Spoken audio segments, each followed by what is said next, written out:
Bismillahirrahmanirrahim. Assalamualaikum warahmatullahi wabarakatuh.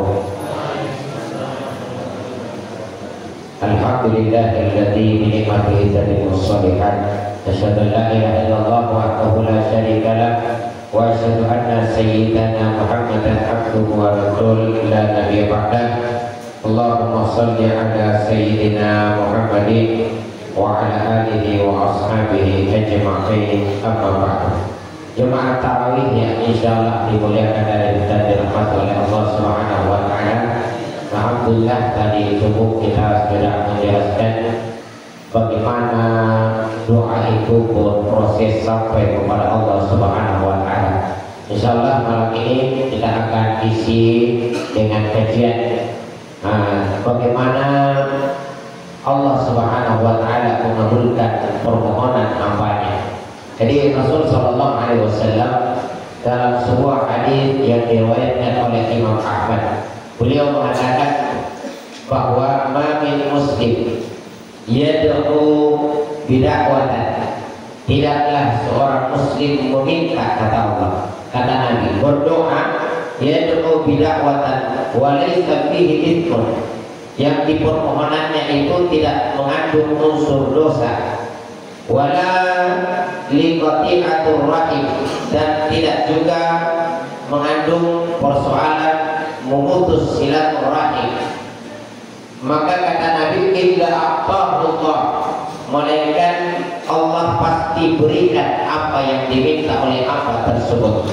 Ini kata Imam Al-Bajuri dalam kitabnya Tuhfatul Murid ala Jawharatit Tauhid, mengatakan bahwa Allah Subhanahu wa taala memiliki tiga cara. Di dalam ada tiga cara Allah mengabulkan permohonan hamba-Nya. Apa itu? Yang pertama, ada doa yang Allah langsung kabulkan, Allah langsung berikan. Ibaratnya kita ini meminta sakit, Allah langsung sembuhkan. Ada orang berdoa agar supaya dilunasi hutangnya, maka Allah langsung kabulkan permohonannya. Jadi ini yang pertama. Jadi ada doa yang langsung dikabulkan oleh Allah Subhanahu wa taala. Namun yang kedua, ada doa yang Allah tangguhkan. Entah ditangguhkan 10 tahun, 20 tahun, ataukah ditangguhkan nanti di hari kiamat kalau diberikan oleh Allah berupa pahala yang besar. Jadi intinya doa itu kalau sudah dibacakan, kalau dia tidak diberikan di dunia, maka Allah ganti dengan pahala yang besar nanti di akhirat. Jadi kita ini harus banyak-banyak berdoa. Gak usah khawatir apakah Allah kabulkan atau tidak. Intinya kita minta sebanyak-banyaknya kepada Allah Subhanahu wa taala, karena berdoa itu adalah ibadah. Ketika seseorang berdoa, maka dia sedang memposisikan dirinya butuh kepada Allah, merendahkan dirinya, dan Allah senang ketika ada hamba yang merendahkan dirinya. Dan Allah tidak segan-segan mencubit hamba-Nya, menguji hamba-Nya manakala hamba itu tidak senang berdoa. Idza ahabba Allah 'abdan, dalam riwayat dikatakan, apabila Allah cinta kepada seorang hamba, maka diujinya hamba itu.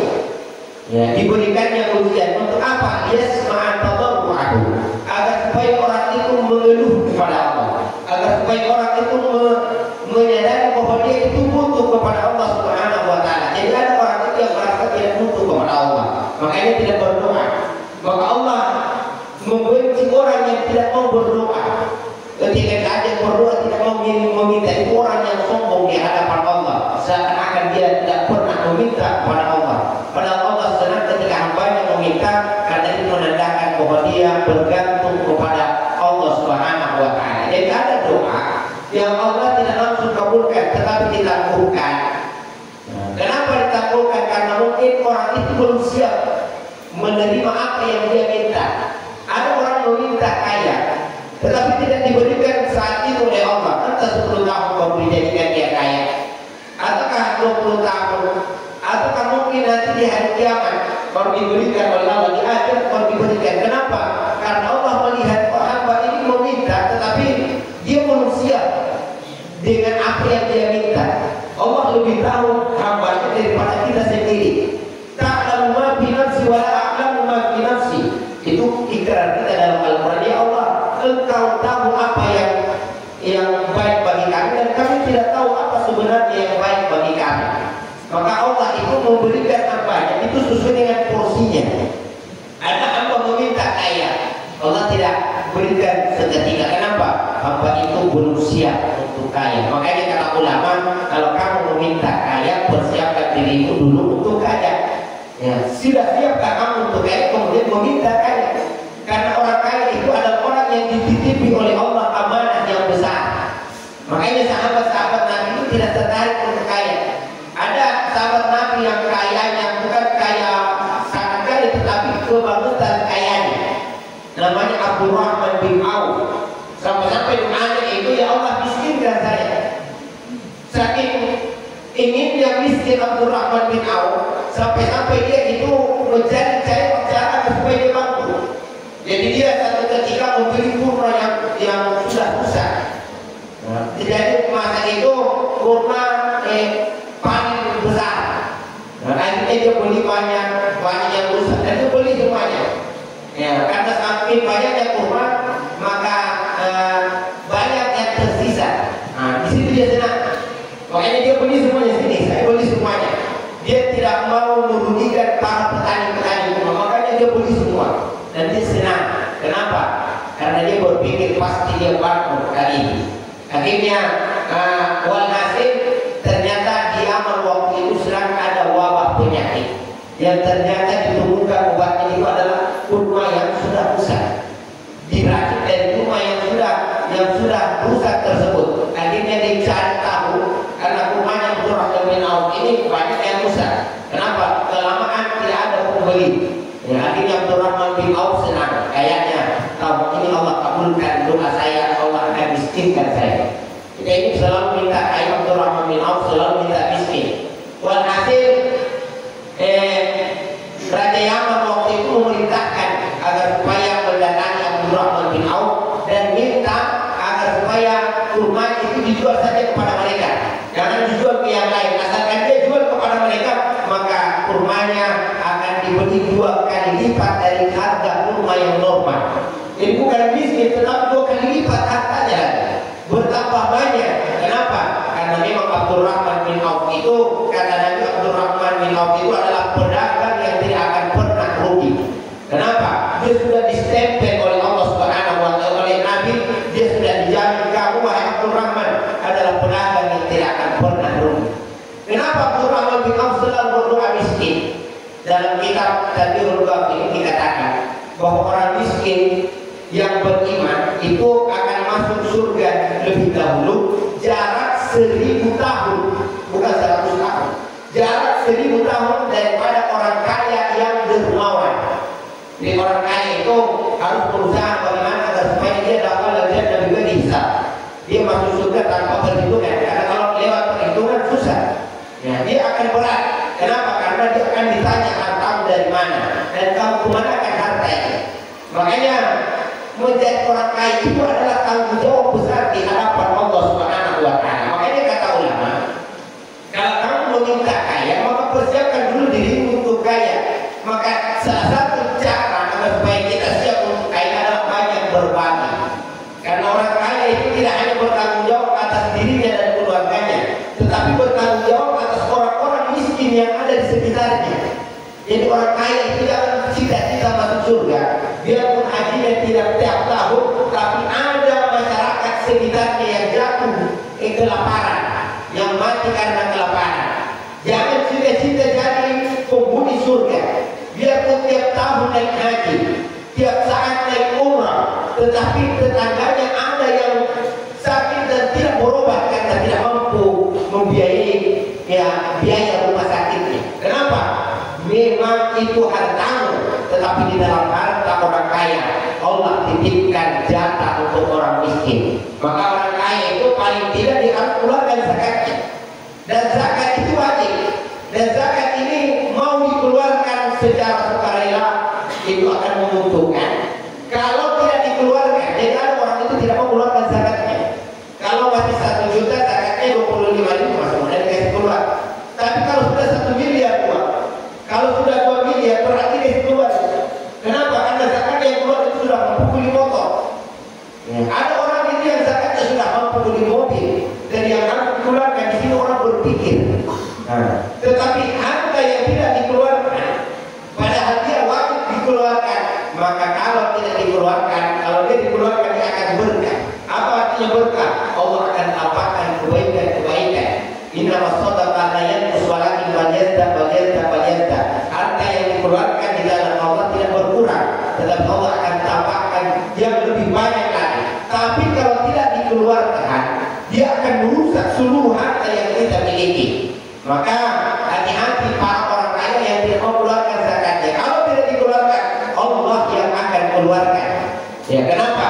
Karena apa yang ditakdirkan untuk orang lain tidak akan bisa kita nikmati. Maka yang harus zakat yang harus keluar, maka harus dikeluarkan. Rela tidak rela. Kalau tidak rela keluarkan, paksa diri kita untuk keluarkan. Kenapa? Ibarat zakat yang harus dikeluarkan itu ibaratnya dia racun. Racun misalnya satu gelas, kita punya susu satu drum. Ya, di dalam sementara ada racun satu gelas. Satu gelas ini namanya zakat. Ini harus dikeluarkan. Ya. Ini kalau tidak dikeluarkan dan dia bercampur dengan susu satu drum itu, maka susu satu drum akan ikut menjadi rusak. Maka jangan heran kalau harta yang kita miliki justru itu yang mendatangkan bala bencana dari Allah Subhanahu wa Ta'ala. Yang ketiga, ada doa yang tidak dikabulkan di dunia, ya. Tetapi dia itu Allah alihkan pengabulannya. Dia minta mobil dikasih motor. Jadi ada doa, jadi ada cara yang ketika Allah mengabulkan hambanya, ya, yang mana permohonannya lain, pengabulannya lain. Kenapa? Karena Allah melihat bahwa dia ini lebih butuh yang ini daripada yang dia minta. Maka Allah berikan. Asal kata musyikan bahwa kadang sesuatu itu kita anggap baik, padahal itu kadang sesuatu itu kita anggap buruk, padahal itu baik menurut Allah. Wa sa'atihi musyikan bahwa lakum, dan kadang sesuatu itu kita anggap baik, padahal itu buruk menurut Allah Subhanahu wa Ta'ala.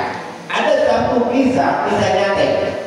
Ya, kalau tidak salah di tahun 2004, kalau tidak salah itu waktu runtuh, terjadi runtuhan di Masjidil Haram, waktu ada renovasi. Itu banyak jemaah Indonesia yang jadi korban. Bahkan ada banyak yang meninggal dunia. Kenapa? Terkena jatuhan runtuhan tersebut. Waktu itu rombongan ketua MUI, Haji Sanusi itu mengadakan perjalanan juga. Jadi sebelum berangkat ke Masjidil Haram dari penginapannya, itu karena di situ ada Pak Kiai, maka diminta dulu agar supaya berdoa dulu, agar supaya diluluskan perjalanan. Ternyata di tengah perjalanan menuju Masjidil Haram, mobil rusak. Jadi mobilnya mogok di tengah jalan. Akhirnya dia lambat sampai ke Masjidil Haram. Orang mulai berkata, doanya Pak Kiai tidak dikabulkan. Ya, doanya Pak Kiai tidak mustajab. Buktinya sudah dipimpin doa, malah kita ini mau di tengah jalan, tidak sampai di Masjidil Haram. Saat itu dia katakan doanya Pak Kiai tidak diijabah. Beberapa saat kemudian terdengar kabar bahwa terjadi runtuhan dan banyak jemaah Indonesia yang jadi korbannya, termasuk ini yang harusnya berangkat. Andai dia berangkat, dia harusnya ada di bawah runtuhan tersebut. Ya, andai tidak mogok mobilnya, maka mungkin banyak juga dan jemaah dari mobil tersebut itu yang akan jadi korban. Orang kemudian berkata, untung tadi mobil mogok di tengah jalan. Berarti doanya Pak Kiai tidak dikabulkan, hanya saja Allah alihkan. Dan ada doa itu yang ketika dipanjatkan tidak diberikan sesuai dengan apa yang diminta, tetapi dengan doa itu Allah jauhkan kita dari keburukan. Begitulah penjelasan daripada Imam Al-Bajuri dalam kitabnya ya Tuhfatul Murid ala Jauharatit Tauhid, yang membagi bahwa doa itu ketika Allah mengabulkan ada 3 cara Allah mengabulkan hambanya. Intinya bahwa ketika kita ini mau merendahkan diri sebagai hamba, menunjukkan bahwa kita ini rendah di hadapan Allah, kuncinya adalah banyak-banyak meminta, berdoa kepada Allah Subhanahu wa Ta'ala, dan Allah senang. Allah beda dengan makhluknya. Kita ini kalau ada orang yang sering meminta, justru kita ini agak risih, ini orang minta terus setiap hari, tapi Allah senang. Itu menunjukkan bahwa Allah itu senang ketika hambanya meminta kepadanya, yang menunjukkan bahwa dia merendahkan diri, dan Allah itu tidak terbatas kekayaannya. Beda dengan kita. Kenapa kita mengeluh? Karena kalau kita beri harta kita kurang, sementara Allah Subhanahu wa taala Al-Ghani. Allah adalah Sang Maha Kaya, bukan kaya. Sang Maha Kaya, maka mudah bagi Allah untuk mengabulkan permohonan hambanya. Entah dia mau kabulkan saat itu juga, tetapi ketika Allah cinta kepada seorang hamba, maka kadang hamba itu dicubit dulu. Ibaratnya kita ini kalau gemas sama anak kecil, ya biasanya kita cubit anak kecil supaya menangis, ya, bukan karena jengkel sama anak kecil itu, tetapi senang lihat dia menangis. Ya, kenapa tidak gemas? Ya, bukan karena marah, tetapi karena senang dengan anaknya. Allah juga demikian. Intinya ulama kita mengajarkan bahwa ketika permohonan kita sesuai dengan harapan, maka ucapkan alhamdulillah binikmati tatimmus sholihat. Tapi kalau doa tidak sesuai dengan harapan kita, maka kita tetap mengucapkan alhamdulillah ala kulli hal. Ya, apapun yang terjadi, maka kita tetap harus mengucapkan alhamdulillah. Maka kita kalau bikin status, jangan status yang jelek-jelek. Ya, kalau misalkan kita ini senang, alhamdulillah binikmati tatimmus sholihat. Kalau ada masalah dalam rumah tangga, ada masalah dalam usaha, jangan mengeluh di medsos. Ya, bisa saja update status, tapi alhamdulillah ala kulli hal. Apapun yang menimpa saya, tetap harus memuji Allah Subhanahu wa taala. Karena kadang kita ini mengira sesuatu itu buruk, kemiskinan kita anggap buruk, padahal itu menurut Allah itu baik. Karena dengan miskinnya kita semakin banyak dekat dengan Allah. Banyak orang itu yang diuji dengan kemiskinan selamat, tapi banyak orang yang diuji dengan kekayaan tidak selamat.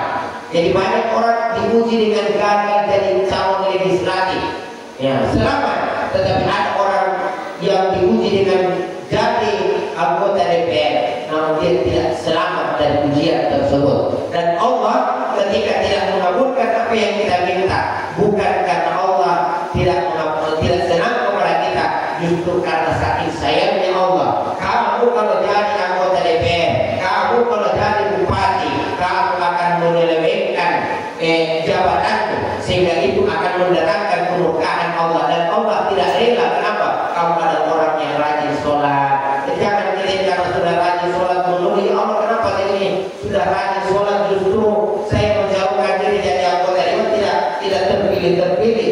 Bukan karena Allah benci, Allah sayang kepada kita. Allahumma waffaqna. Wassalamualaikum warahmatullahi wabarakatuh.